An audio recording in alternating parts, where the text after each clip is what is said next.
Hi, my name is Brianne Frucci Tucker, and I'm a senior communications specialist at Farmers Insurance. I've been at Farmers Insurance now for 13 years, as of 2 days ago, at least when I'm recording this, March 5th. So if you're watching this sometime in the month of March, then it is my anniversary month at Farmers. And so it's a pretty big deal that I've been with the same company now for 13 years. Before we get into what I do, I want to give a little bit of a primer about what insurance is. I don't know what grade you're in and what your level of knowledge on insurance. So I'm going to kind of cover this really at a base level. You see on the screen actually a picture of my automobile, a nice 2020 Chevy Bolt. I bought it last year, all electric. It's fantastic. To put a license plate on that vehicle in the state of Michigan, and in any state for that matter, you have to have automobile insurance on it. I have automobile insurance on it that helps protect me financially, and in other ways, should I get into a collision with this vehicle. And how it protects me financially is if I damage the vehicle, obviously it's going to help me fix it or replace the vehicle, depending on how bad the damage is. If I were to get injured in the car in that collision, it would help me pay the bills for medical. If I were to hit a mailbox or a fence, it would help repair the mailbox and fence that I hit, and a lot of other things. So there's a lot of things that go into insurance, and it's not just if you get into a collision. So if we had a big windstorm and the tree that's beside my car were to fall over and damage my car, it would pay to help me repair my car. Or, any other thing that may happen. If I'm legally parked and someone hits me while I'm legally parked. So there's a lot of ways insurance is important, to help you and protect you financially.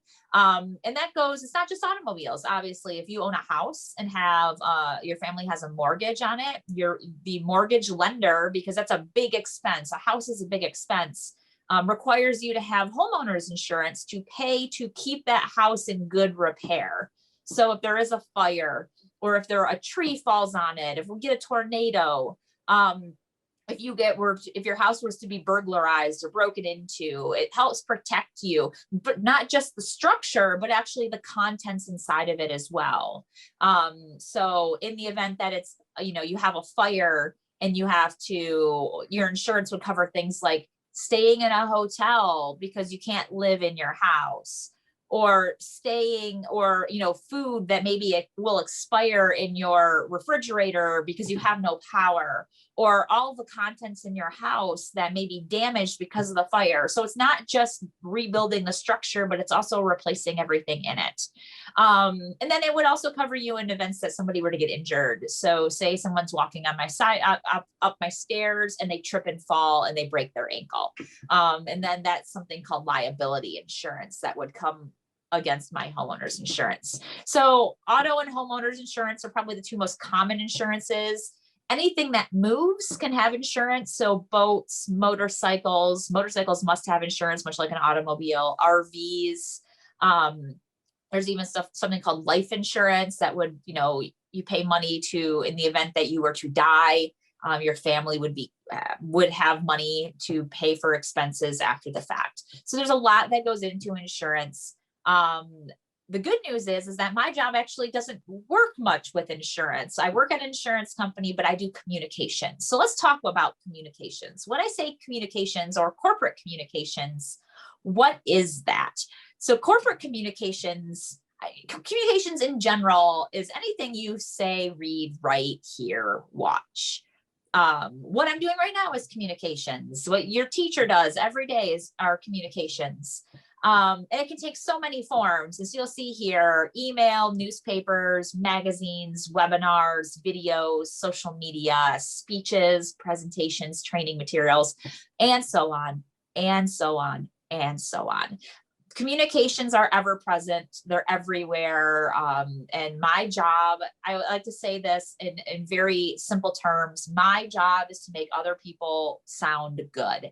So what I do is help them write the best emails, help them write the best speeches, help them deliver the best speeches. So it's not just sounding good, but looking good as well. Like I want them to sound coherent with a clear message, with salient points that the people in the audience, that will resonate with the people in the audience. I want them to understand what the message that the person who what is presenting is trying to get across, and not only just understand it, but really feel compelled to act upon it. Because ultimately, all communication, you want an outcome out of it. There's a reason why you're telling a story. You want somebody to do something. You want somebody to think about something. You want somebody to say something.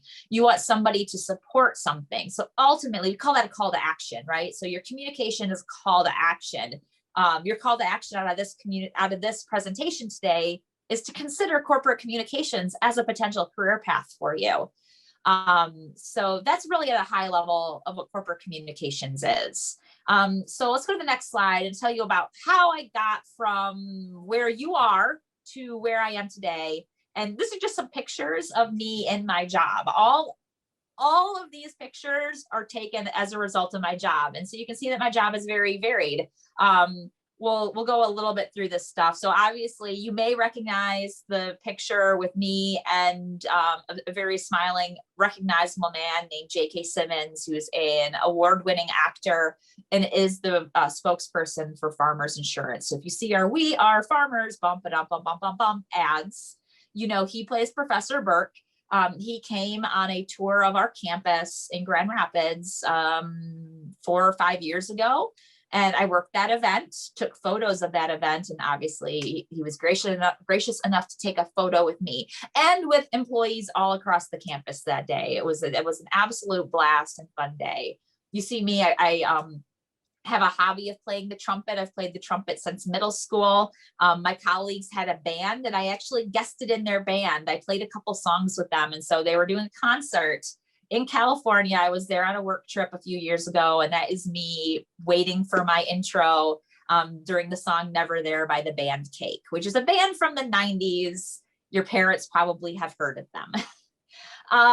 The upper right corner is me with a bunch of emojis. We actually have a social media platform at work called Workplace. It's very similar to Facebook. It's actually a Facebook product. And we use that to communicate. That was from our day we launched Workplace. And so we kind of set up photo booths on our campus and had people take photos with emojis, because that's what you do on social media.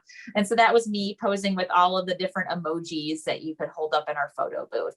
The next photo down is me and a mentor of mine from a few years ago, actually speaking at an event about our mentorship, our mentor-mentee relationship, and how that has helped us both grow professionally. And then finally, the very bottom photo is from 2019.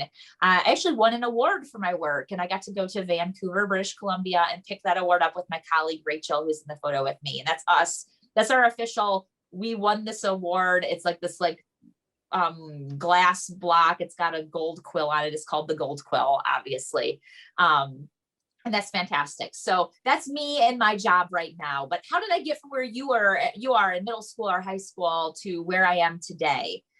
So I will tell you, I did not want to work in an insurance company. I wasn't sitting where you were, a long time ago going, I want to work for an insurance company, or even I want to work in communications. That was not the case. What was the case is I actually wanted to draw movies, things they don't do anymore, but they used to draw movies. Think of like Aladdin, or I'll have to say the original, right? Not the live action remakes, the original Aladdin, the original Beauty and the Beast, the original Lion King. That's what I wanted to do. And hard jobs to come by. And obviously they're not really drawing movies anymore. So even harder than, a limited opportunity. But what I got involved in high school was we had a media program that we did television, like the morning announcements. It was like, hey, everybody, here's what's going on at school today. And here are highlights from Friday night's football game, or last night's basketball game. I was the one on the sidelines shooting video for that, and then putting it together and presenting the news to everyone. And so that led me to Central Michigan University, where I got a bachelor's degree actually in television. So I ended up doing, I worked for 3 years in television. I moved to New York City right after college, and I worked at CBS. You might recognize CBS as the I network. I worked at what they have is called a local affiliate. And I worked at their CBS affiliate in New York City. I got to see famous people all the time walk in and out of our station. And it was really cool. But I wanted to come back to Michigan. So I left New York, and then I went back to Michigan. And I got a job at the NBC affiliate in Grand Rapids, Channel 8, for those of you in the Grand Rapids television market, Wood TV. And I got a job making commercials for them, essentially. So I know commercials, what are those, right?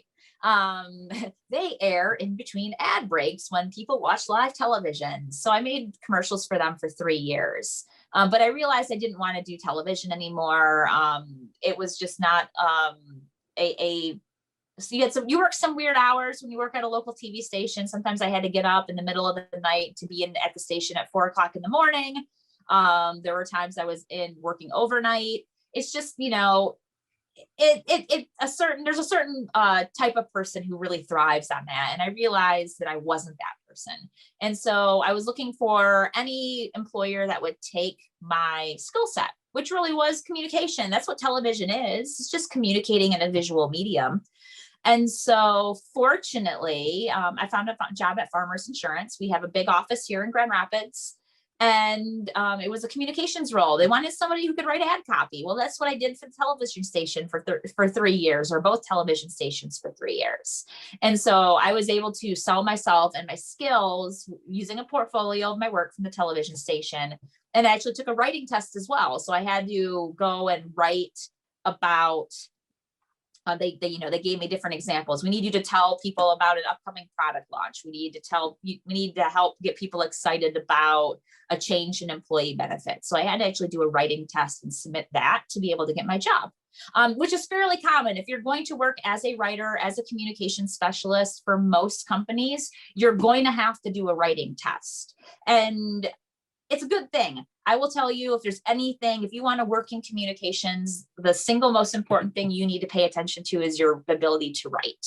And I don't mean like book reports, right? I don't like writing book reports. They're long and I don't even want to read them anymore. When I talk about writing, I'm talking about, can you write a short, succinct email that gets people to act, that a subject line that compels someone to open the email and gets them to do what you're asking them to do with a clear message, right?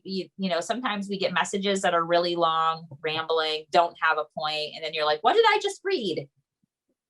So that is what I try to not do. And the better writer you are, the more you'll realize, the more, opportunity that will come to you. And then you'll just look and you'll learn more. You'll always become a better writer. When you collaborate with good writers, you become a better writer.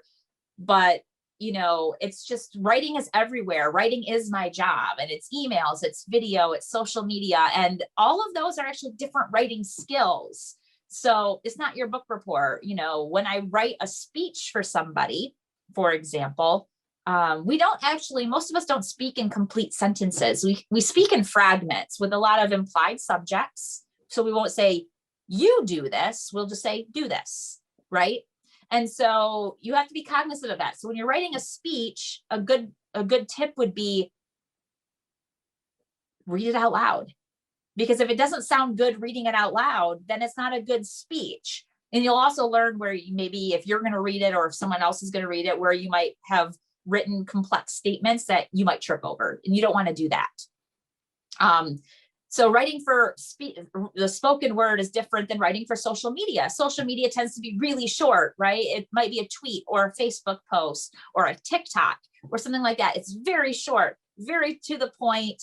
You can't hit a lot of points in that few characters. So there's a different style of writing. It's a different style of writing for email. It's a different style of writing if you're going to write maybe a training guide and you need to be very technical and you need to explain to somebody how to get up and running on a new system. So there are so many different types of writing. And it's great to be knowledgeable in all of them. You might be better at some than at others. The good news about it is that if you're a writer, you're always writing and you're always getting better. So let's go to the next slide and talk a little bit about what I do more than what I just said there. I can't show you a lot because a lot of the stuff that I do obviously is internal for farmers. My audience is 20,000 farmers employees across the country. So from that perspective, it is everything that I do kind of stays within the walls of farmers. And as such, there's some copyright associated with it. But this is actually a picture of a video that I did. And you're like, hey, Brianne, there's two of you on that couch. And I will say that is the magic of editing.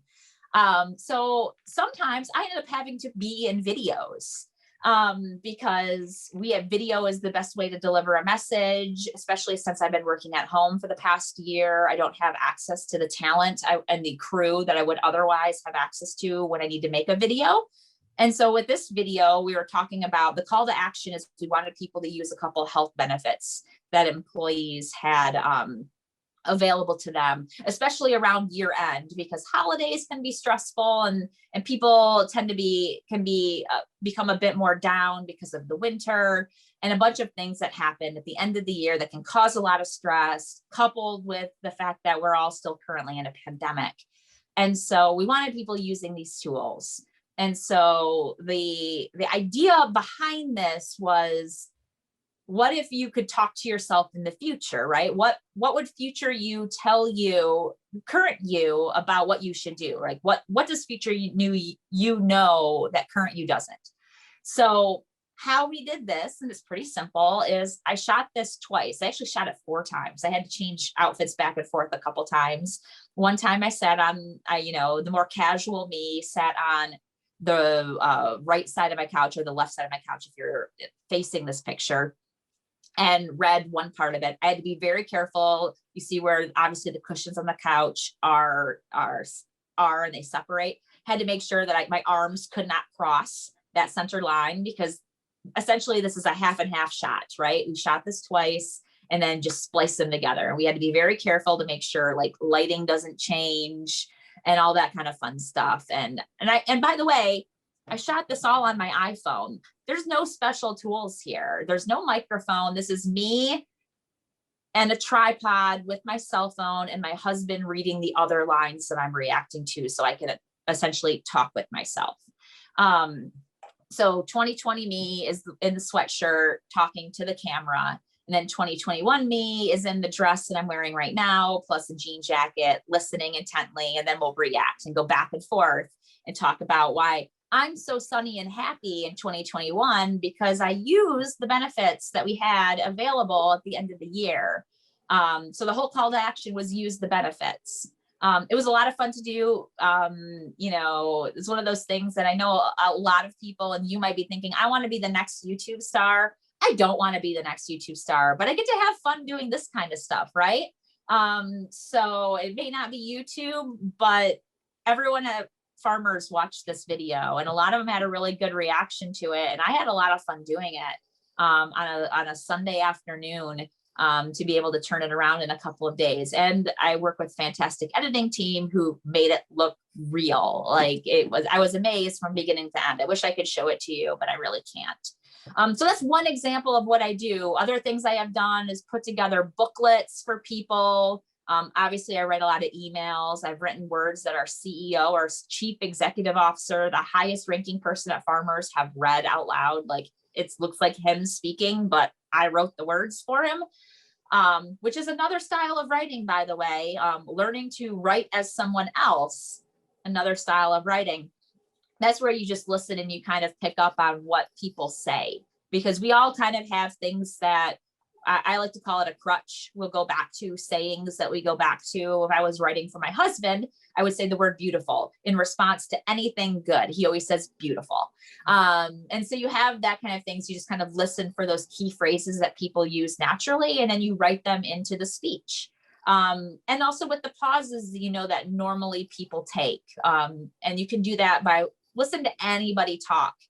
We all have speech patterns. We all have phrases that we commonly go back to. And it's just an interesting way to continue to grow my writing skill. So that's all that I have for you today. That's in a nutshell what communications is. That's in a nutshell what I do. a lot of different things. It's a lot of writing. It's a lot of fun. So if you love to write, if you love to talk to people, if you love getting up and giving presentations, I highly recommend considering communications as a career path for you. Thank you so much for the time today. Yeah, hello. So I am Ben Parcell. I work as an application consultant at a company here in Grand Rapids called OST. So we'll get into a lot today, but application consultant really breaks down into being a software developer and this thing called consulting, which involves working with people and working through problems within businesses. So let's jump right in here. There we go. So a little bit on my background here. I grew up in West Michigan, always have been around this area and I've grown to love, Grand Rapids with my whole heart here. I was a Rockford High School grad of 2015 and then went on to get my Bachelor's of Science in Information Systems at Grand Valley. So much love for Grand Valley. I found a tremendous amount of opportunity going there, and was a little bit worried at first of being that close to home, but ultimately, found my own pathway, being out in Allendale and being still a Sunday dinner away. But ultimately, while I was at Grand Valley, I found an entrepreneurship club that I went on to lead. And ultimately just found a lot of really tremendous opportunities in internships as I went through my education there. Also, obviously got a tremendous education out of that with my degree. But ultimately, even to this day, I still stay engaged with Grand Valley and love them with, my whole heart. So jobs, that I've worked through up to this point of being at OST. At OST, I'm coming up on 3 years now where I started off as an intern. So the summer before my senior year at Grand Valley, and then going through the remainder of that senior year, and then 2 years full-time with them. But even before that, I had done 2 rotations as a software engineering intern at Steelcase in Grand Rapids here. So if you're not familiar with Steelcase, they make office furniture. So the really cool, office layouts that you see at Google or really high tech offices, and then even, some of the furniture that you might be sitting in a classroom. A lot of that is manufactured by Steelcase right here in Grand Rapids. Otherwise, there's Herman Miller and a couple other manufacturers too. We're kind of a capital for office furniture here in Grand Rapids. And so as I went through these internships, the way that I think back on it was I got to experience, this idea of a small, medium, and large company. OST is kind of in that medium fit where when I started, we're right around 200 employees. We're coming up on 300. We have a few different offices. And then Steelcase is this, large corporate entity where it's a global company.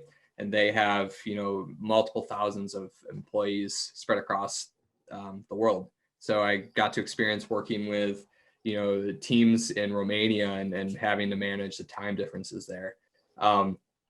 And then, my first internship, this was right after my freshman year at Grand Valley. I worked for a little company called Spice Jungle up in Rockford. And so these guys at the time had maybe 15 employees, and I came in to help support as a software developer because they sell all of their product online.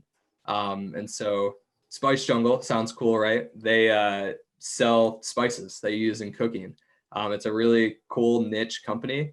And they also own another brand called Beanilla, where they're selling vanilla beans and products that you would use in baking, like sugars and different baking ingredients.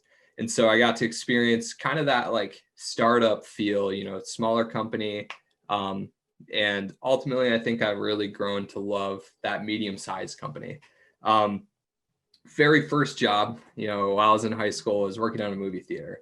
And I include that because that was kind of where I started, first real job. Before that, you have lawn mowing, you have I had started a company, fixing Xbox 360s way back in the day and learning about computers through that. But ultimately, that first real job was really important. It taught me a lot about customer service, working at a movie theater and having to have occurrences where you're kind of the enemy in that situation for a customer's bad experience, and how do you navigate that and help build a better experience for them. And then there is also this idea too, where, there's a lot of time that's passive during a job like that, where I might be cleaning out a movie theater. And you just think, it gave me an opportunity just to have time to think about what I wanted to do in the future.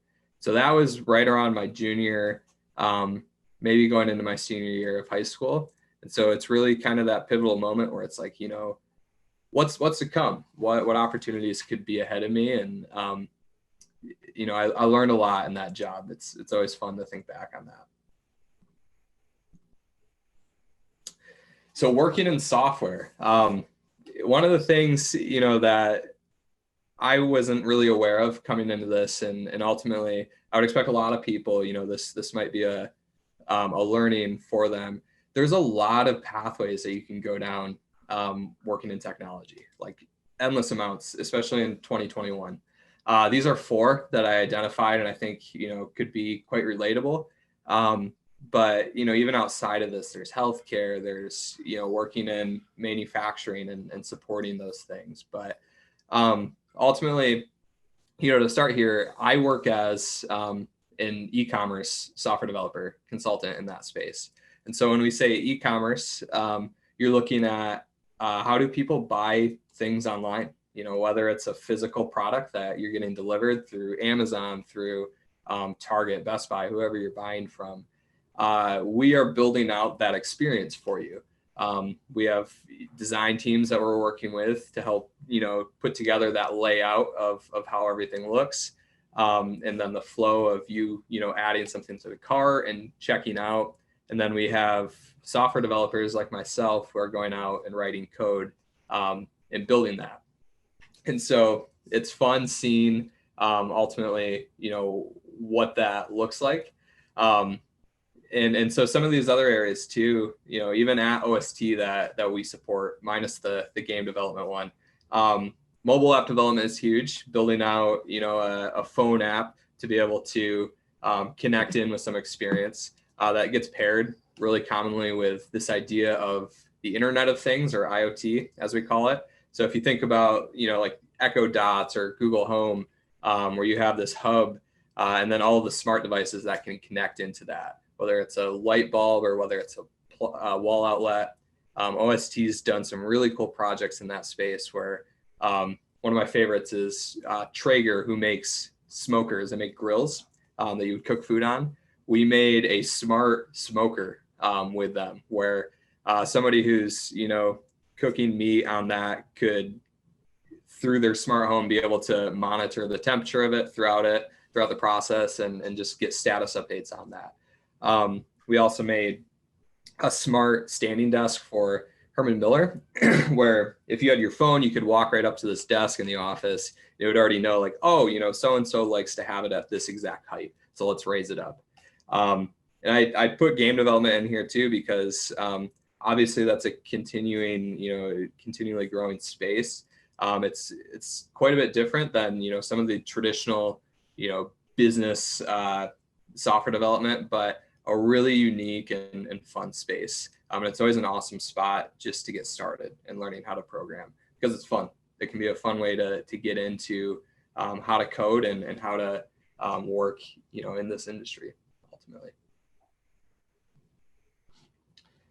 So as a e-commerce developer here, what do we do? So ultimately at OST, this is a growing space. So, our main goal is, how do we look at how people buy products on a website, on a phone, and build a really good experience for that. And so when I say consultant, that means that we're outwardly, working with other companies, whether it's in Grand Rapids, or we do quite a bit of work across the United States now with other companies. So OST would be a consultant to some of these other bigger companies that are like, hey, we need some help in this space, and we know that you're experts here. Can we hire you in to help us with this? And so we've done anything now from, I've been helping a company for the past year who sells medical scrubs, and setting up, a site for that. And there's a lot that goes into even like how you get that product. Let's say, you're a nurse and you want to buy scrubs. It's not just focusing on, okay, let's make sure somebody can, add it to the cart and check out, but what happens after the order is placed, and how, the people that work in a warehouse and are packaging that to send to your house. There's a lot that goes into it. It's pretty fun. We also like to eat snacks and drink coffee. So OST's office is really fun and unique, and ultimately working in tech can be a little bit, relaxed. It's a good environment where there's a lot of creativity and freedom in the work that you do. And so our office is always stacked with snack cabinets and plenty of coffee. It's great. The fun aspect, I love solving puzzles and problems. And so any day that I go into this, there could be something in this space where it's like, let's, build out a new way for somebody to buy products. Maybe there's a group of like 50 doctors or nurses who need to buy all at the same time, and how could you make that a little bit easier for them? I love the aspect of working with people, both within our company and then being a consultant and having clients to work with and report to. There's always time to interface, and ultimately you can have a good time with it. It's great working with people who like to have fun in their work, and there's a time for being very serious, but there's also a time for having fun with what you're doing. And then you're always learning through this. With technology, things are always going to continue to change. So how do you, as a person working in this space, stay ahead of that and ultimately seek out new learning opportunities, whether it's learning a new, we call it a programming language or a framework. Maybe you want to build an app in a different way. And so how do we go out and learn how to do that? The challenging aspect, there's a lot of decision making that's kind of, it can be on the fly at times. One of the greatest things I've learned to say is, I don't know, in the space that you don't always want to say yes to certain questions that come up. But ultimately it's, if you truly don't know something, it's okay to say, I don't know. Let me find that out for you and I'll come back and we'll work through this. And a lot of these problems can be tough to solve. When you're working with larger companies, it can be a little bit intimidating for the amount of funding that can go into some of these projects. And so you're working with a lot of, it's intimidating as you go through that. But as you get comfortable and, recognize that there's a lot of people around you who want you to succeed and want to help you grow and learn, you can overcome that by all means. Kind of going off from that, there's this idea of imposter syndrome. And this idea is just around, who am I to be doing this type of work? And are there people around me who are a lot smarter than me? And a lot of times that's true for me. For sure, a lot of people around me are a lot smarter than I am. But ultimately, you have to recognize that, you are very worthy to work in an industry like this. Anybody can learn to code. Anybody can step up to this plate. And ultimately you'll always have that voice in the back of your head. But how can you use that as motivation to learn more and to learn, to work with others that are around you, and to grow from that. So, so OST specifically. So this is a picture of our kitchen right as you walk in. It's a very homey environment, but we're right over on the west side of Grand Rapids, right downtown. So we're close to Bridge Street Market, where you've got, Bridge Street Market, and then YMCA is, a stone throw away, coffee shops, everything right in that little area. And we have this cool 3-story brick building that actually used to be a board game factory in Grand Rapids. And so all of our conference rooms, you can see one in this photo with the glass panes right there. all of our conference rooms are named after the board games. We like to keep the history there, which is cool. But yeah, ultimately, OST being a digital consultancy, as we call it, we have a lot of different teams that work in the company. So you have, anywhere from the application development, software development team that I work under. There's about 50 or 60 of us now, probably more even. And then we have a design team. So like I mentioned, people that are going out and talking to a lot of these customers and being able to understand how we might want to lay out an app or a piece of software that we're building.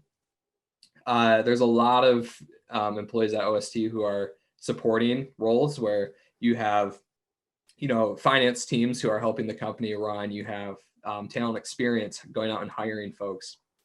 And then we also have this idea of business coaching. So if we go out and work with a company, they, in a lot of cases, want to know, hey, we're going to build this app, but what is this going to do? How are people going to use this? And how is it going to help us grow as a business? How can we use this to make more money and provide a better experience?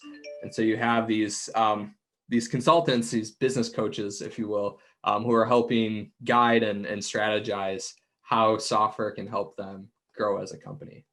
So the fun part about OST, again, really modern office.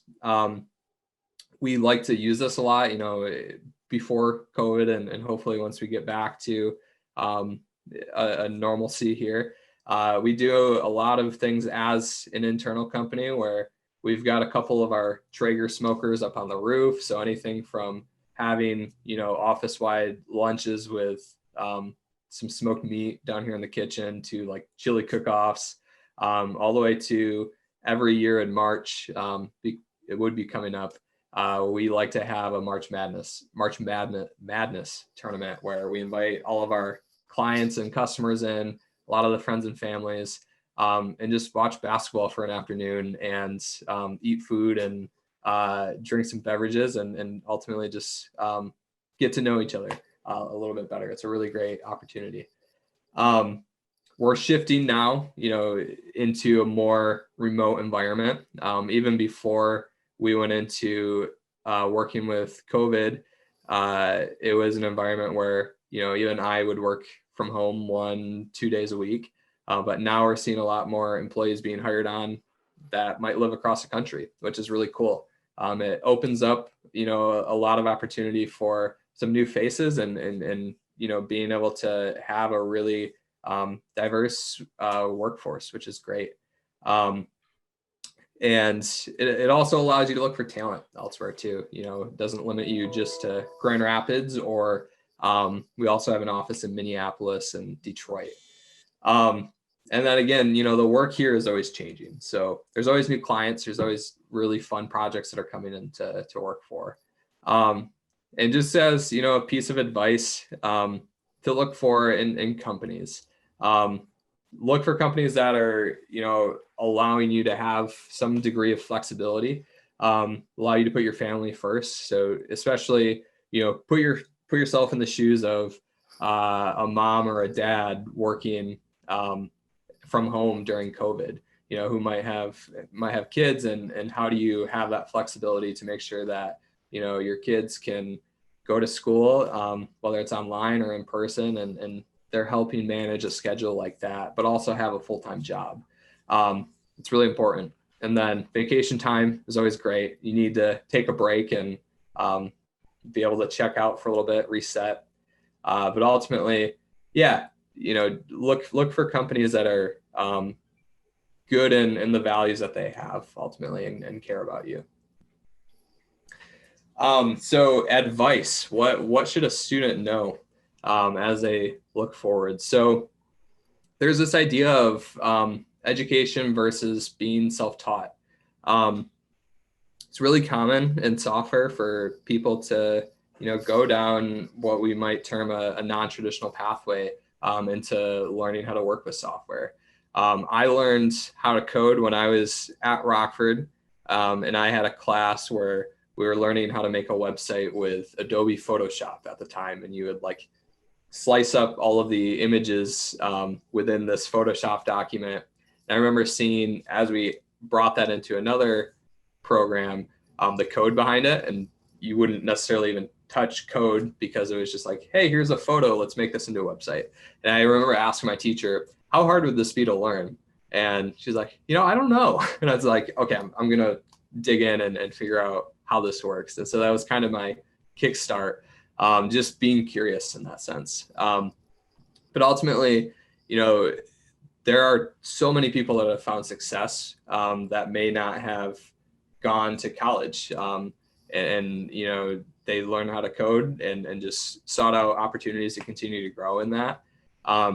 But a consideration in that, and what I learned, I think, from getting my bachelor's in this space, is that college can definitely be an accelerator to that.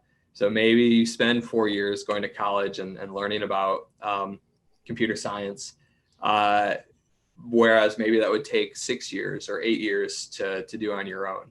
And so, if that's an opportunity, if that's a pathway that you might be interested in going down, it can benefit you. But also, there's definitely ways to work in this industry, going down your own path. You just have to have the experience and the aptitude to step into those positions. So how can you get started? I love this, and like I just mentioned, I sought that out in high school and actually started learning off from one of these examples here. But anybody can start at any time. There's websites out there like code.org or Code Academy, which is what I had used. It was like slightly after they launched. I'm getting old. That was like 8 years ago, I think. YouTube is also tremendous. There's so many cool, playlists of YouTube videos. Maybe you want to go out and learn how to make a game. One of my friends from college has made like chess games and like asteroid games for his phone, and everything is learned off YouTube. There's so many great opportunities just to go out and dig in a little bit, find an interest that you have and build something, get started. And also, as you're going through, save your work, show your work. There's websites like GitHub, where if you think about how you use, Google Drive or Dropbox or any like cloud file storage for anything that you might be doing in school, GitHub is kind of like that for code, where you can save your code and be able to manage that. And I found that, as you go through school, as you go through looking into internships or even just talking about it in job interviews, being able to point to your GitHub and say, hey, yeah, this is code that I built. Go read it, go check it out. It's a really great way to open a door and start a conversation. But ultimately, there's this idea of staying curious. The best programmers are those that do stay curious, because you have that need to be a continuous learner in this space and to be able to go out and learn these new technologies that are coming out. But ultimately, it's what makes it fun too. You can find fun side projects, whether it's building games, whether it's building websites or apps. I'm a huge entrepreneurship buff. I love tinkering and working on side projects. And so one of the things I'm doing right now is building a candle company. And so I learned how to make candles out of all things. Candles are cool, but the part that I love about it is the tech side. Working in e-commerce, I'm looking at how to build out my own custom e-commerce site to sell candles through. And so I've gone through anything from building out labels. I was just doing this yesterday, probably hard to see, but doing the design for it and building a logo, and then really getting into the tech for it too. So find these side projects that bring you enjoyment and can help you grow in this space too. So that's all I have today. But ultimately, know that as you're looking at tech, you are absolutely worthy to jump into an industry like this. And there's so much opportunity to fit whatever, interests that you might have. There's so many different pathways to go down. It's really, truly a fun place to work. And there's so many tremendous companies that are in this space who do care about you and ultimately can help you find a really good career in this. So thank you. Again, have fun as you go through, but ultimately, even if I can ever help answer any questions, let me know. You can seek me out. But yeah, ultimately, it's a really tremendous space, and thank you for checking out this video. Hey everyone, I'm Zach Wiersma. I am a vice president at Charter Capital Partners. And today I'm going to talk a little bit about a career path in a really interesting field that a lot of people haven't heard of before. It's called investment banking.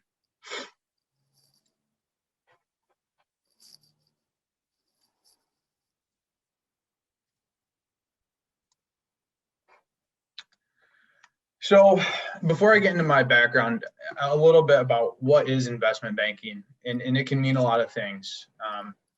I think today, for purposes of this, what it's going to be is I like to compare it to being a real estate agent. So when someone sells their house, they hire a real estate agent.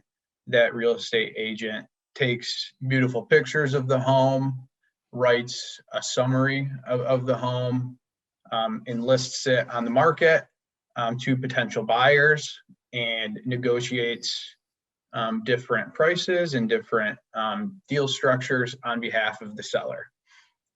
So that's essentially what we do, but we do it on behalf of business owners. And as you can imagine, businesses can be significantly larger and more complex than houses because they have scale and they have lots of employees and lots of different softer considerations as well. So if a real estate transaction takes, a couple weeks to a month, a typical investment banking process takes anywhere between 5 to 8 months, typically. So hopefully that's a helpful background. My background, I'm from West Michigan. I was born and raised in Holland. I got my undergraduate degree from Michigan State. I studied finance there. And prior to my current role with Charter, I was an analyst and an associate at Stout, which is another investment bank in Chicago.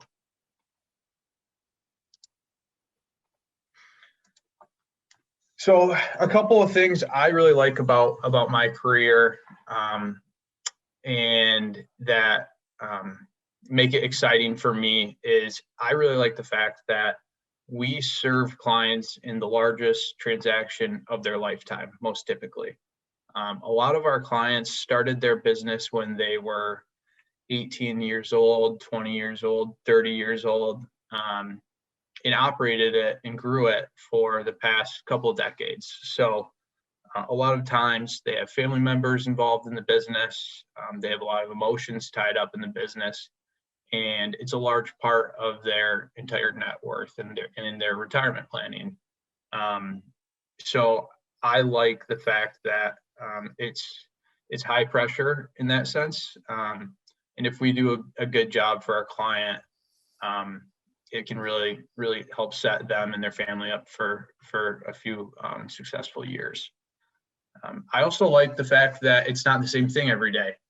We have new projects every few months, seen as a typical project takes 5 to 8 months, and we're typically on a few different projects at one time. So that's really interesting. It keeps things fresh. A lot of the times we will travel to clients. We'll do facility tours. We'll meet their entire management team. And I think it's one of my favorite parts is the facility tours. I love going to different facilities and headquarters and seeing the different ways things are made or the different services that business provide. And I'll give you a few examples of those in a few slides here. The last thing I really like is understanding different business models. So I think to really enjoy the job, you have to be intellectually curious and be curious about how businesses operate, how they make money, who they're providing services to, things like that. But obviously, any job is not without its challenges. So a few things about investment banking that are challenging. For me in particular, it is a lot of time in front of the computer. Sitting at a desk 8 hours a day isn't great for some people. I think I'm one of those people that it's not great for. That being said, obviously you get a lot of time to meet with clients, call with clients, do different networking opportunities. So as that changes, that's certainly welcome. But at the early days in the career, it certainly is a lot of time in front of the computer, like a lot of jobs. Another challenging thing is negotiations. I think this is a pro and a con. So it's certainly a challenge to negotiate on behalf of your client and try and get the best terms for the deal as possible. But it's challenging, just like any negotiation. You have to weigh the pros and the cons of what you're offering, and kind of what you are willing to trade to get other points of the deal in favor for you. So while it's challenging, it's really fun to learn and kind of become better at negotiating in that sense. And the last thing here on challenging things is finding business owners looking to sell. When you think about how many homes there are in America, to take it back to the real estate agent comparison, there's a lot more homes than there are businesses. So a lot of the times it's really challenging to find business owners, not only that own the business, but are also looking to sell, because typically they'll only sell once in their lifetime. So sometimes that can be a challenge.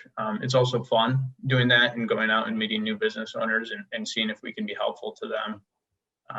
And if not, it's still rewarding just being able to build a relationship with them. So now for some of the fun stuff, and to really make it real, here are some of my personal previous clients and what they do. So I think this gives you a good example of the different types of businesses that you can see in the different range of things that they make or do or sell. And one of my favorite things is I learn something new every day after doing this job for 5 years. There are so many people out there making so many niche, neat little things.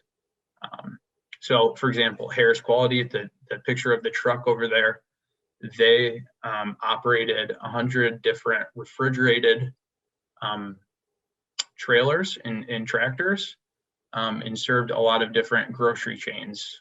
So they would haul anything from ice cream to lettuce to grapes all across the US. And they were based in Nebraska. So that was really fun to understand really how our food gets to the stores and eventually kind of gets to us. Moving to the right is a company called Angstrom Technology. And what you're seeing in that picture there is it's a view of inside a factory or inside a warehouse. And that little modular building there is a clean room. And that's what Angstrom does, is they make clean rooms in non-clean environments. So a clean room filters out the air through specialized filters, a specific set amount of times per minute, and has different capabilities to reduce static. In those clean rooms, a lot of times they're used to create and manufacture electrical components. A lot of clean rooms are used for pharmaceutical drug development and things along those lines. Angstrom actually created a lot of clean rooms for the aerospace industry. So for Blue Origin, companies like that. So that was a really neat transaction, and just really fun to be able to help those business owners find a partner for their business and move on to the next stage. And lastly, at the bottom, you can see this brine color concentrates. So this is something I had no idea was ever a thing. But if you think about any of the little plastic items near you, maybe it's your phone case or a part of a zipper on your backpack. I mean, there's millions of little plastic things that actually have to get created somewhere. And that's through a process called plastic injection molding. But even before that, plastics have to get their color from somewhere, and brine color concentrates made the colors that go into different injection molded products. So a very, very niche but neat little business, and it's very cool to see how the products can kind of reverberate through your life. So you might be asking yourself, why do owners want to sell their business? A lot of them have just owned and operated their business for a long time, and they want to simply retire and spend more time with their family. It's very common. Some want a partner for growth. Maybe they have a business where the machinery is really expensive, and they just don't have the capital to get more of the machinery. So they'll bring in a partner that can help them with that. Sometimes it's to reduce risk. When this is kind of the owner's lifetime achievement of building this single business, it can be risky to kind of have all the eggs tied up in that basket.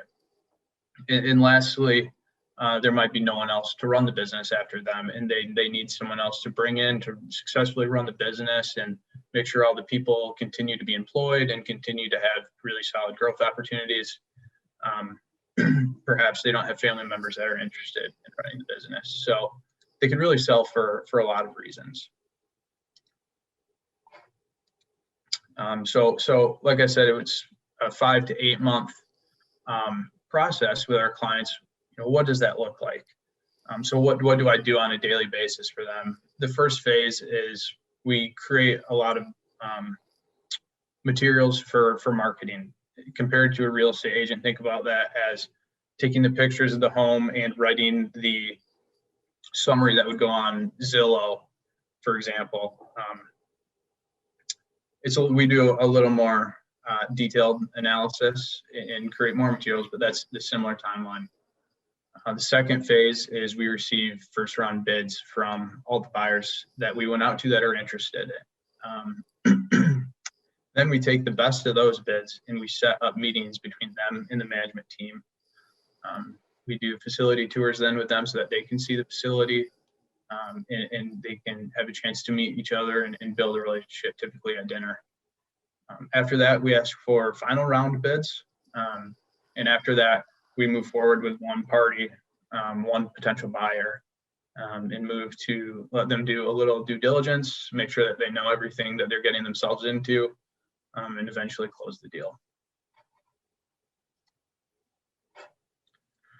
So a day in the life of a person in investment banking, what does it look like? I broke it into 5 evenly weighted areas here. First, calls and meetings with clients. We talk with our clients every single day. We have lots of communication with them. I mean, by the end of the 8 months, we really know a lot about them, their personalities, and we build a personal relationship with them as well. 20% is probably communicating with buyers. So answering questions that they might have about the business, things along those lines. Because throughout this, we really have to become experts in our client's business as well. Another 20% of the time is reviewing materials that we're going to send to either the client or to buyers, making sure everything is correct. So this is one of the portions of the job where being detail-oriented is very helpful. Another 20% in Excel and PowerPoint. Having those skills for the job is crucial.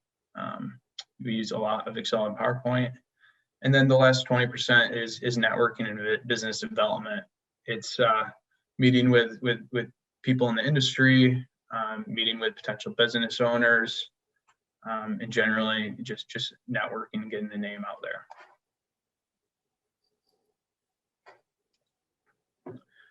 So why should you consider a career in investment banking? like I said, it's really rare for people to hear about this industry, especially before kind of college. It's quite small, but I think it's great for a lot of people. It's a really good option for people that are intellectually curious, interested in seeing how businesses and different business models work. You learn about how to value a business, which is an art and a science, you could say. And lastly, what I think is the most rewarding part of the job is you help clients in important transactions, and you help them kind of get to their goals, and what their goals for kind of how their life looks like after they sell their business, if they continue to work at it with the new partner, or if they transition out into retirement or into something new. It's really rewarding to help them get to the point that they want to be at.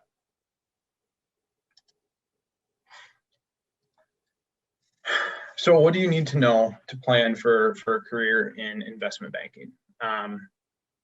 The one thing about investment banking that if I could change, I would be that it almost uniformly needs a college degree across the board. Now, that being said, a lot of the day-to-day work that you do, you likely won't learn in the classroom. A lot of it is done through extracurriculars and some of the more advanced classes in college. So I think step one, get to a good school, university, apply for as many scholarships as possible, join as many clubs as possible. That helps with the networking, helps you meet people, learn more about the industry. Most schools have finance clubs. A lot of them have like stock analysis clubs. Those are helpful as well. And then get internships early. So I think a useful tool would be as early as possible, just start getting experience in a business setting. It doesn't really matter the business setting. It's just the business setting is different from a lot of other job settings. So I think those are really useful in building up a professional skill set. The typical path is you have a couple internships and then you go into the industry full time. That's most common, but a lot of people come from other industries as well. Commercial banking, engineering, consulting. There's really a lot of different routes if you kind of put your head to it and network. So that's all I have today. Thanks for listening, and I hope you consider a career in investment banking. All right, thanks for having me on. My name is Javier Mahmoud, and I'm with Fujifilm, and I'm a wide format sales manager. So Fujifilm is about a 26, 27 billion, that's with a B, billion-dollar company. You may have heard of that name from just the film that people used to put in their cameras. Fujifilm and Kodak were the leaders in that. Well, as we know, digital cameras started to really take over the industry. Fujifilm decided to diversify everything they get themselves into, and that's how I became part of this wide format division. They have their hands in a lot of things. As a matter of fact, in December, they just released a vaccine for COVID. So they truly have their hands into a lot of different parts of the industry. So let's go a little bit over educational history. I was in Revis High School. And one of the nice things when I was going in high school was you were able to leave school early junior year in high school and actually go to work. I was like, of course, yeah, sign me up for this. And the reason I started doing this was my graphic arts teacher, he mentioned to me, hey, Javier, I can't give you any more projects for the class. And I was like, why not? He's like, because you're about a dozen projects ahead. Have you ever thought about doing this for a living? Well, when you're a junior in high school, I was really focused on track, cross country, sports. And I was like, no, I never really thought about this. So Mr. Talbot was his name. He really is the one that helped me excel into the industry that I'm in right now. And I've been in the industry for about 35 years. So one of the nice things was he was able to get me a job at a company called More American Graphics. And what they did was they printed school folders. This was in Bridgeview, Illinois. So I met with Luke Mealy, who was the foreman for the shop. And I actually still, to this day, stay in touch with him. And he said to me, tell you what, Javier, go ahead and clean the floors, wash the presses down, clean the restrooms, just kind of be our gopher for a year, work in a shipping department, drive the van, and I'll get you in the pre-press department. But you have to do that for 1 year. So pre-press is where we do all the design work. A little bit different than what you're used to now. Right now, you can go into Adobe and design something literally within minutes, or Canva, where before everything was manual. So if somebody sent us their logo, I had to literally redraw that logo with repeatograph pens, they were called. It would take several days. You'd have to shoot it on a horizontal camera, make a PMT, cut it out, run it through a waxer, and then roll it down. The reason you run it through a waxer is so it actually sticks down to the material. So one of the things that once I got out of Ravis High School was I was able to get into Triton College, and that got me a 2-year degree in my field, which was graphic arts. But what I really enjoyed doing was selling, right? So one of my big breaks was working for a company called Dining Pond Screen. I worked there for 10 years. And what they were able to do for me was I was a demonstrator assistant and then worked my way up into sales. So a few different positions that I've held in the industry that I'm at right now was a solution specialist. Really, you're a problem solver. When you're in sales, what you're really trying to do is solve people's problems so they purchase from you. Another position I had was a regional manager, right? So not only when I was a solution specialist, I was able to then take over several states and managing some folks, and then was lucky enough to work my way up within an organization as vice president of sales and marketing, managing a team of people. So that boiled down to about 23 salespeople and about 6 inside salespeople. So working with a team of about 29 people. Some of the things I enjoy about my career in sales, of course, making money. You really need to be money driven to be in sales. Some folks don't get into sales because they simply say, look, I'm happy with what I'm making. I have a budget that I work around, and that's it, which is fine. I really enjoy traveling. I'll give you an example. In 2019, I did 120 flights covering the country. There's a lot of perks to traveling, right? So I was able to, in the 35 years in my industry, go to almost all the states here in the US, travel to Mexico, Central America, South America, Canada.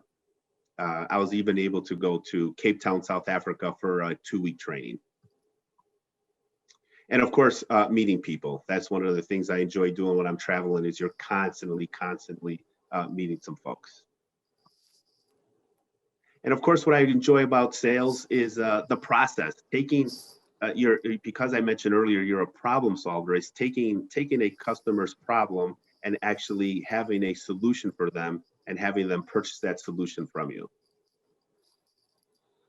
Some challenging things about the career, of course, is you really need to stay organized. It's one of the key things within sales is you must stay organized.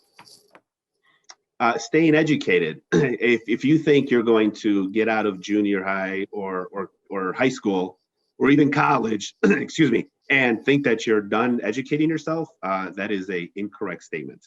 So I'll give you a real example. Next month, the company is sending me to the Carolinas for a 3-day seminar to learn about the packaging industry and the market and where the packaging industry is going. So that is something that they're going to be sending me to, again, out in the Carolinas. Again, it's a nice perk as well, right? Because you get to travel to another state, it's going to be held at one of the resorts. And again, you're going to be able to meet some.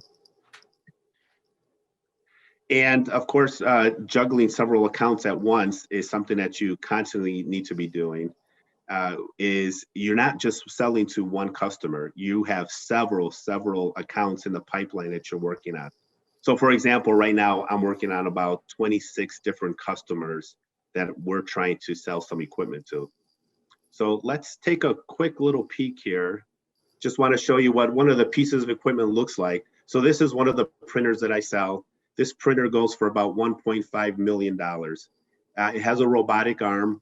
And you notice that when the print goes into the printer, it simply spits out, and the robotic arm is going to grab that sheet, take it off the printer, actually load the next sheet while it's doing that, and then go ahead and stack it. Okay, so these prints literally take just a few seconds to work. So I consider career in sales. One of the things is you definitely have to be a people person. You have to be actually enjoy working with folks. You do have to, you will be working with a team within sales, right? Sales isn't just sales, because after the sale, you have installation, you've got a hardware team, you've got customer service. So you definitely need to be working with a team environment. As I mentioned before, you definitely will be money driven.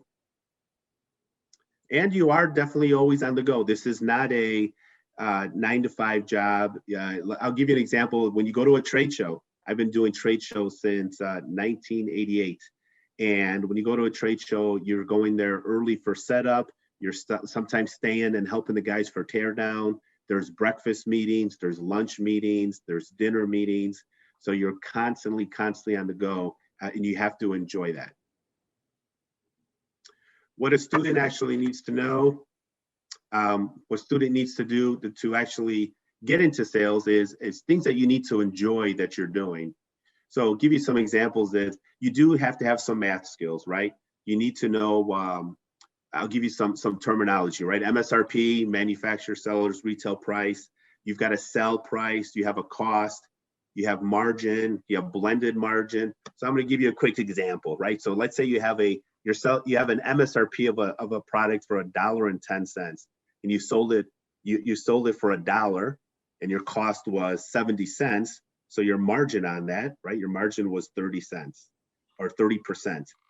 If you have another example where you have a product that you sold it for $1 and your cost was 80 cents, well, then now your margin on that was 20%. Then the blended between the 30 and the 20, you blended those two items at a 25% margin. That is something that you're constantly doing. And I use Excel to help me out with that. Speaking skills, you have to enjoy doing some speaking. One of the big ones I was able to do was at a Apple convention. I'm sure we've all heard of Apple. And I was able to speak to 1,200 people in a 15-minute time slot. And I practiced a lot. I was at a hotel. I actually used the ironing board as my podium. I used my TV remote control as my clicker. I had a 15-minute slot, and I practiced and practiced and practiced to make sure I stayed within those 15 minutes.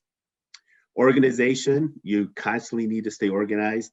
One of the things at my company is my boss is constantly leaning on me saying, hey, Javier, remember that one email from that one guy a couple of years ago? Yep, I've got it.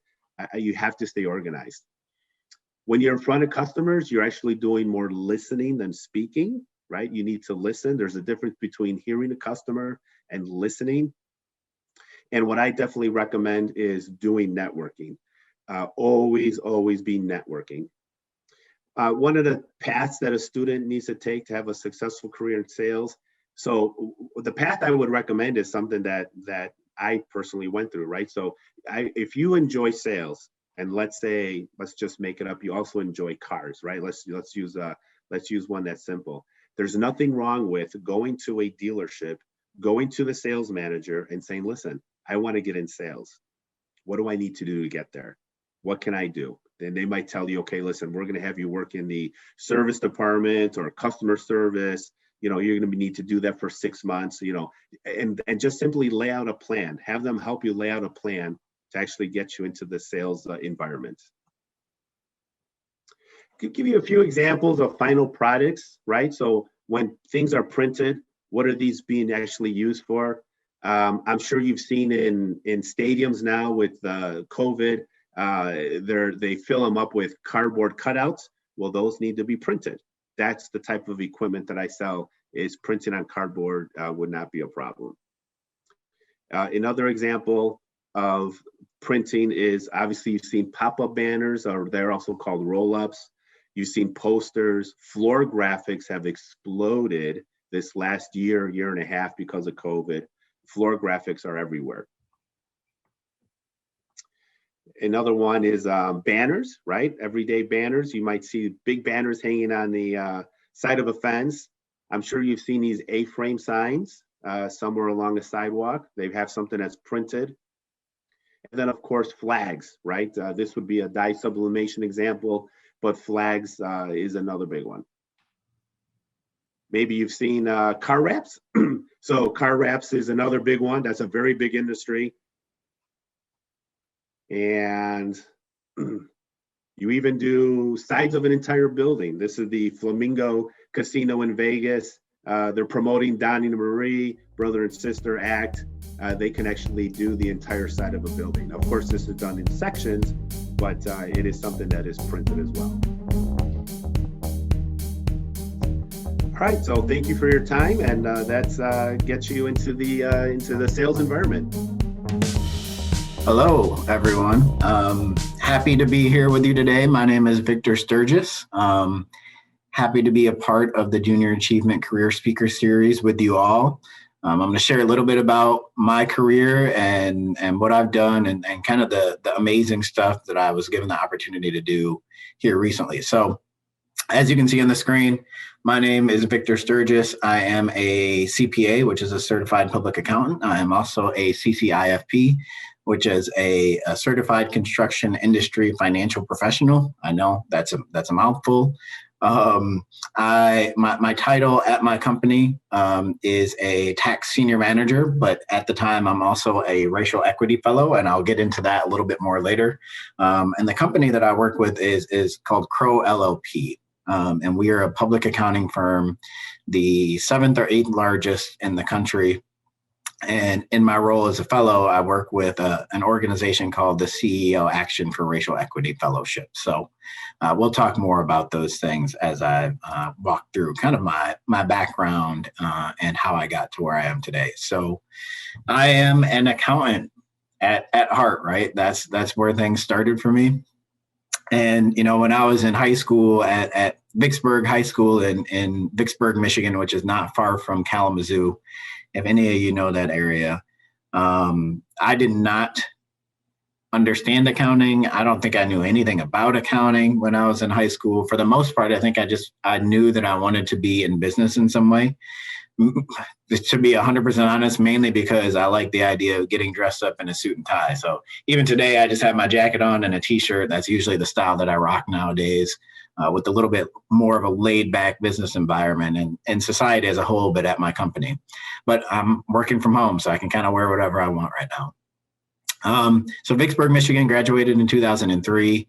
The story goes for college. You know, my mom likes to tell me that I've wanted to go to the University of Michigan ever since I could distinguish the Michigan M from a McDonald's M. And so I was able to achieve that goal, which is amazing that I was able to attend such a great university, go blue. So I graduated with my bachelor's degree in 2008. Note that took me 5 years instead of 4, and that was an undergraduate in general studies. And then I ended up finding accounting, and quite honestly, my first accounting class, I got a D in, so I didn't love it. But then really what ended up happening was I found one professor who could explain the field of accounting to me in a way that just made sense, right?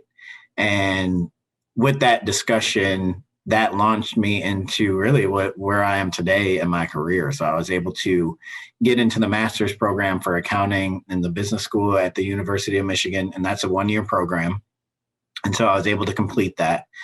For those of you who maybe don't know from an accounting standpoint, to get that CPA after the end of your name, you actually have to get 150 credit hours in college. And so usually you graduate from undergrad with 125, somewhere around there. And so you really just need to get almost just a little over a year's worth of credits in a master's degree program to then be eligible to sit for the CPA license exam. And so that's a whole nother set of studying that you have to do. And that's actually broken out into 4 different tests. And for some people, it takes, them a short time, maybe 6 to 8 months to get it done. For some people, it takes 6 to 8 years to get all those done. So I was able to accomplish that shortly after I graduated. Actually, I think I got my CPA designation in 2012, because a part of that is having some work experience in the public accounting space. So after I graduated the University of Michigan, I actually ended up working for Thomson Reuters. Some of you may have heard of them. I mean, they're a big organization. Reuters is an arm that really covers the news, but Thomson Reuters has accounting and tax software that they've developed that they manage in-house, and they sell to public accounting firms. So for me, that seemed like a great option to really be able to understand the software and the technology that the companies that I wanted to work for use on a daily basis, and really understand the inner workings of software from that standpoint. And so that was an amazing experience for me, helping accounting firms work through, the books of one of their clients or the tax returns of one of their clients using the software. So as you might imagine, as I joined an accounting firm, Shell and Hogan being the first one, that really gave me an advantage, right? So I came in and no one really had to train me on the software, which is where most of the work is done in accounting firms, right? So you hear a lot, and I hear it a lot, to be 100% honest with you. Like when I say, yeah, I'm an accountant, I'm a CPA, a lot of people say, well, you must be really amazing at math, or you must really like math. And I'm like, nope, for real. I really am not a huge fan of math, right? Sometimes I need to draw stuff out in the air to be like, yeah, what's 17 plus 20? Like math is not my strong suit. And that's okay in the field of accounting, and especially public accounting, to be honest. I think you, for the most part, need to know basic adding, subtracting, percentages type things, but you don't need to get into advanced calculus and advanced algorithms and all those different things. For the most part, we have software that handles that. So if you have a good grasp on software from that standpoint, then it's going to be really helpful for you in your career in public accounting or in accounting in general. And that might be true for many other industries as well. So I took my experience at Thomson Reuters and I actually moved down south to Georgia and worked at a small firm, Shell and Hogan, which was a very small, maybe 10 to 12 people public accounting firm. And really they serviced a lot of the local businesses in that area. It was kind of a vacation area that I was in. And so it serviced a lot of the smaller vacation businesses that folks, when they came down to visit, would go and buy, souvenirs and those different types of things. So that company really helped with the accounting and the payroll and various aspects of the tax returns for those companies. So I was there for about a year. And being from West Michigan, I got homesick pretty quickly. I wanted to be around people watching the U of M football games and basketball games, and down south, they're worried about their schools down there. And so I really did get homesick pretty quickly. And that's how I found Crow, the company I'm at now. I actually found them online, found out they were in Grand Rapids, Michigan, and was able to get a job and move up here. So my career at Crow has been very unique. It's been very different than a lot of folks that normally go through kind of the path that I came through. So I started at Crow in 2012, and I started in our what we call tax compliance practice. And basically what that is that's just doing tax returns for businesses, right? For C corporations, S corporations, partnerships, all the way through kind of the individuals that own those businesses. And after a while, probably about two and a half years into that, I realized, and I had to be completely honest with myself to say, I don't see myself doing this kind of work, very detailed work, dealing with putting numbers on forms and following instructions of forms. It's like, I don't know that I see myself doing this, for the rest of my career until I retire. And so, one of the bullet points of the things that I love about my career is working with people. And so in those 2.5 years, I was able to form some amazing relationships with my coach, with my mentors, with the partner that I worked with the most in my office, and really develop those relationships to the point that I felt like I could be honest with them and be transparent with them, even if it would be a little bit scary and maybe risk my job to a degree. So I remember I sat down with my partner, who really is the boss of my boss at that time. And I told her, I said, hey, I don't know that I feel like I can do this for the rest of my career. And luckily, from her standpoint, I had proven myself well, as a good asset to the company. And she was certainly willing to help me find an avenue that worked better for me, even if that meant that I wasn't in tax anymore, right? So in public accounting, in my firm, right, you have tax, you have audit, which is a different kind of work function. And then you have consulting practice, where you're just kind of helping businesses in various ways. But when I went to her, she said, well, you know what? We are actually working on a project that relates to something that you've been doing in tax. And we're taking what is essentially an Excel spreadsheet, right, where we're doing calculations for our clients, and we're turning that into software. And she's like, well, you have that background in software, right, in the sense that you worked at Thomson Reuters and you understand a little bit more that side of software than most people do. So why don't you take your tax knowledge that you've learned over the past 2.5 years and transition into working on helping build the software? And so that leads to really the second bullet point of being innovative, and thinking about how you can provide solutions to clients that are outside of what they would normally see. So creating software that will help, that clients can buy and take in-house and do this complex calculation that they paid us to do, is certainly something that was interesting to me. And that's been the trajectory of my career, really. So after being a part of that product, which I think I have a screenshot coming up here about what that product looks like, I was actually able to start to transition into really just thinking about different software, different apps, different ways that we can serve our clients, creating solutions, creating technology that really will help them, instead of paying us to go behind a door and crunch some numbers using Excel.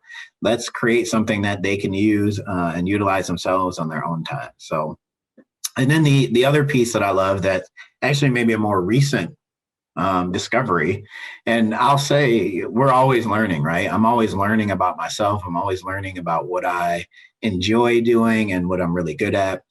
The last piece is really processes and developing processes. And to be honest, I am the person in any meeting, for the most part, that has to stand up and grab a whiteboard marker and start drawing pictures on the whiteboard. Like straight up, I will go to a whiteboard and start drawing squares and circles and triangles and connecting dots, just because that's how my brain works. Like I need to see that visual. And so it also helps other people. And so I'm learning that doing that really helps people see the full picture of whatever process or whatever problem that we're trying to solve. And that really feeds into being innovative too, right? Can we look at this picture and build something that's going to make this process easier, so we really don't have to think about it, right? It'll just happen based on that software or that app that we're using.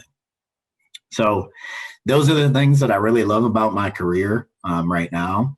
The other piece that's not on here, getting into kind of what I said earlier about being a racial equity fellow.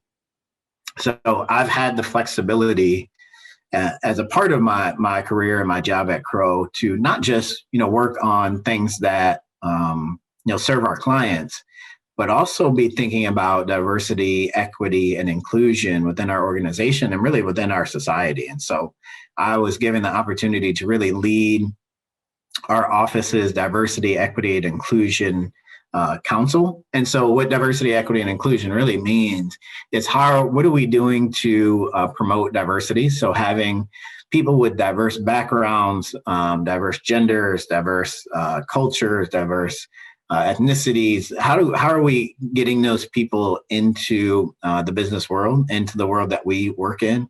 And then how are we being inclusive of those people and those cultures and those perspectives, right?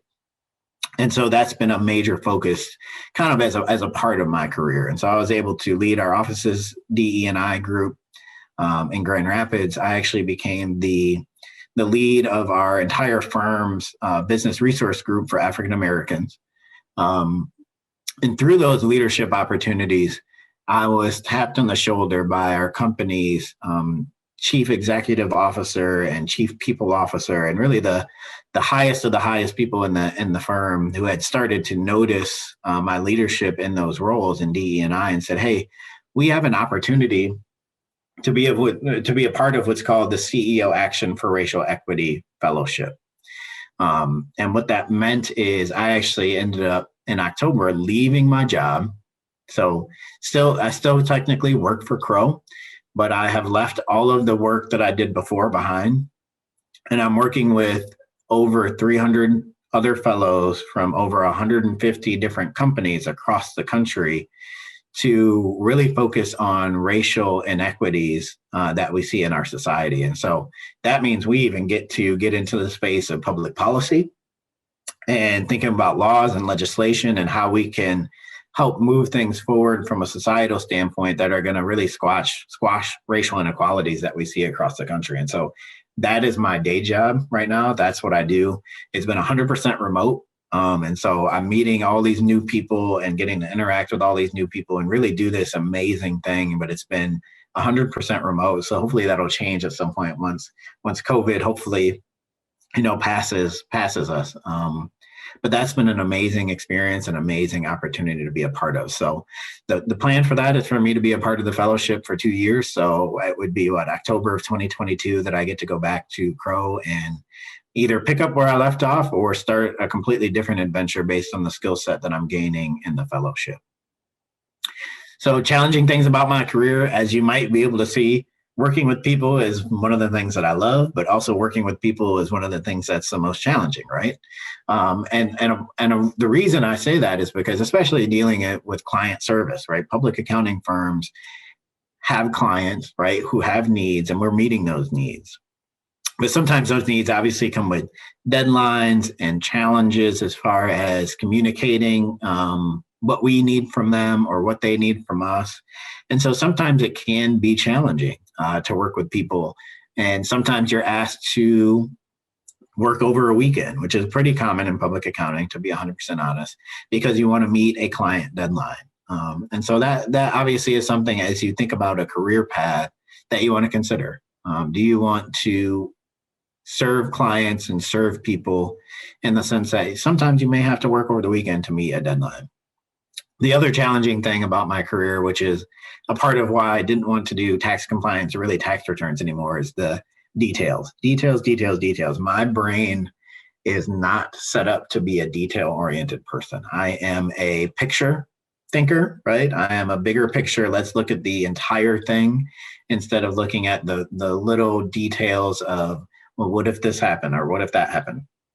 Let's look at it from a more global standpoint. And so that's really my perspective. And so that's been something that's been challenging for me, but I've been realizing that that's a weakness and trying to account for that, both by having people on my team who are more detail oriented, but also really just taking on tasks that are less detail oriented, but also just a little bit more broader thinking or more strategic thinking type things. And then I mentioned this earlier, the perception of accountants, right? That's been something that's challenging. That's been something that's challenging in the sense of, what I try and focus on around getting more people who look like me into the profession of accounting. Like I said, people think that you have to be good at math. And quite honestly, I think you just have to be good at working with people, right? So it's one of the things I love about my career and one of the things that's most challenging about this career. And if you're good at working with people, the math piece of it becomes kind of secondary. And then you have the ability to really thrive without being this super genius math number calculating person. I use Excel for really any calculations, or I bust out this thing and bust out the calculator on that if I need to. So don't worry too much about being a math genius to go into the field of accounting. Certainly be focused on being able to deal with people. But I will say there is a place in the field of accounting for both people who are good at working with people and maybe not so good with numbers, and people who aren't good at working with people but really good at numbers, right? So I think there's a major spot for both of those types of individuals within the field of public accounting. So I wanted to, the screenshot of the software comes up next. So considering my career, so why to consider a career in public accounting? And I already got into this, it looks like. So not as much math as you think.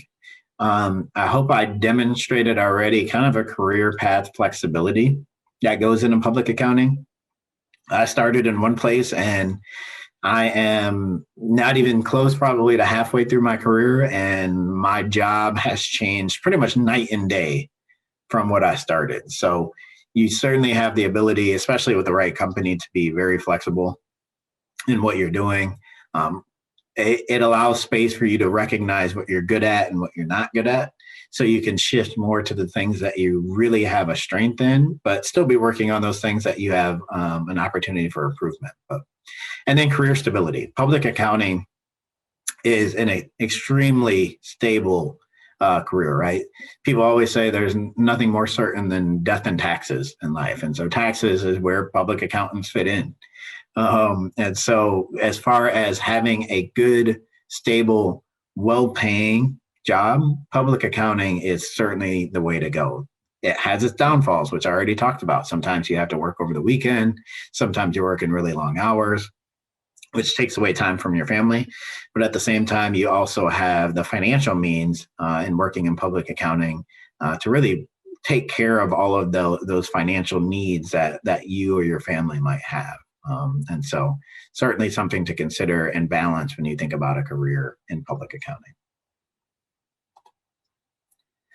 So I just wanted to give you a quick screenshot. I usually talk about like the software that I helped create just in a like conceptual standpoint, but I wanted to show you, this is an actual web-based application that clients will go out and use, and it doesn't look much different than applications that you probably see in your day-to-day life, right? Or what you see in school or what you work with, where you have navigation bars and you can click on rows of data and information and do all that different stuff. So it is amazing to me that I was able to be a part of a team that built this, right? So I don't know coding. It would be amazing. I wish I actually did know coding to build software, because that would just make my abilities even better in this area. But I work very closely with a development team, both here in the US, and a part of that team was based in India as well. So a good experience in kind of a cross-cultural standpoint. But really working day to day to build this thing, but to see it kind of come to life and to be so nervous to have clients who pay good money to use it, right, start to actually use something on a day-to-day basis that you built. It's very scary, but also very rewarding to have that experience. So I just wanted to share a screenshot of that, and there are many other products and things that we're working on right now. I'm not a part of that because I'm a part of the fellowship, which is at this point to me much more important. But I could be coming back to this world here eventually. So what you need to know to plan for a career in accounting. I kind of covered a lot of it. For the most part, when you're thinking about going to school, there is the path that I laid out, which is the public accounting path.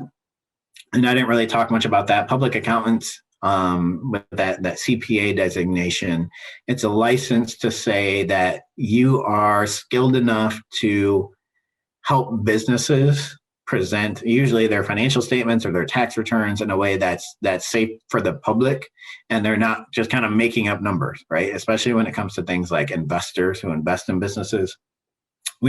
part of our job is making sure that the numbers that they present in their financial statements are true and are real, so that people can make those decisions to invest. So that's where the public piece comes in.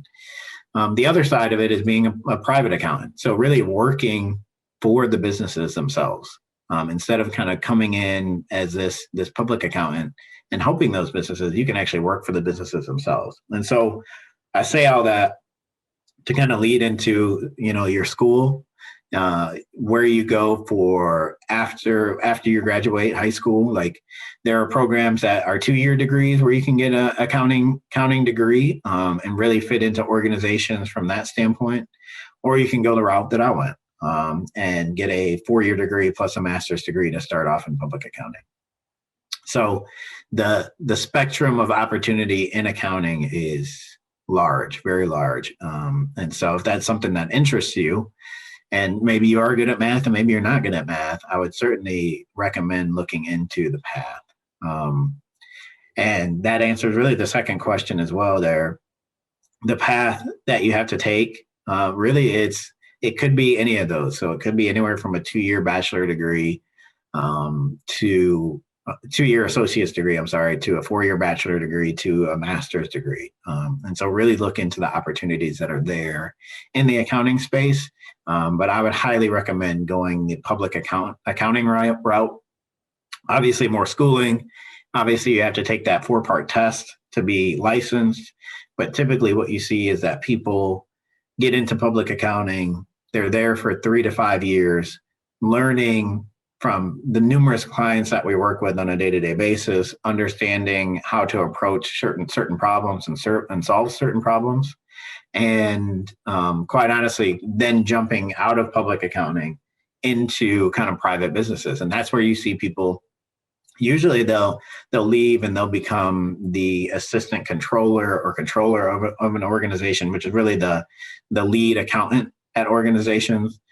Or they step into a role of chief financial officer. So being in that CFO role of an organization, which is a really big step in your career, to get to that point.